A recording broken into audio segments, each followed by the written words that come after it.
সালাম আলাইকুম সুপ্রিয় দর্শক, খুবই গুরুত্বপূর্ণ একটি ইসলামিক বক্তব্য, চলুন শুরু করা যাক। আপনারা বোকা শহরকে তো বাস করলে হবে না ভাই। আচ্ছা, দেখেন সংবিধানে এর আগে এরশাদ, সামরিক শাসক এরশাদ কি করলো? সংবিধানে রাষ্ট্রধর্ম ইসলাম কায়েম করাইলো না? জি। রাষ্ট্রধর্ম ইসলাম এই কথাটা লিখলো না? এতে কি ইসলাম কায়েম হয়ে গেছে? না। হয়নি। এটা একটা রাজনৈতিক স্বার্থ উদ্ধারের জন্য এটা একটা ভাওতা দিয়েছে। ঠিক।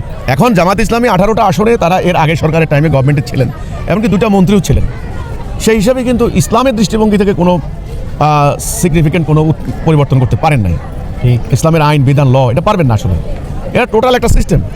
এখন 71টা আসনে জয়লাভ করেছেন, এখন একটা শক্তিশালী বিরোধী দল হিসেবে পার্লামেন্ট গরম করতে পারবেন বা কোনো একটা ইস্যু নিয়ে সরকারের বিরুদ্ধে আন্দোলন করতে পারবেন, দাবি দাওয়া আদায় করতে পারবেন, কিন্তু আমি মনে করি না যে রাষ্ট্রীয় জীবনে ইসলাম প্রতিষ্ঠা করতে পারবেন।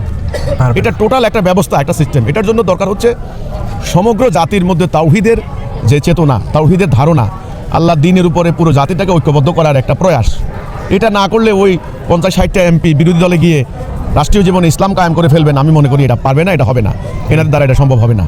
আগে 18টা পারেন নাই, 71টা পারার কথা না, আসলে হবে না।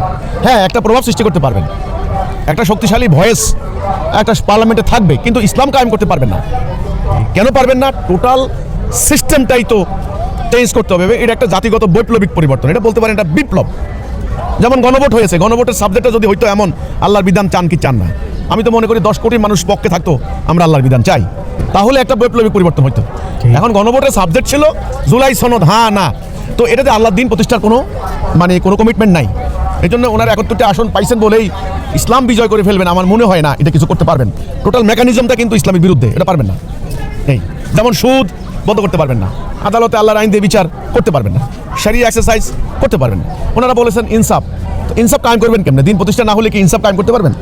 তো ইনসাফ এই কথা তো গণতন্ত্রের নামেও পশ্চিমেরা বলেছে, মানবাধিকার, সমতা, সমান অধিকার, নারী পুরুষের সমান অধিকার, এই কথাগুলি, বাক স্বাধীনতা, এগুলো তো ওরাও বলেছে, কিন্তু ব্যবস্থা পরিবর্তন না হলে এই কথাগুলি কায়েম হবে না।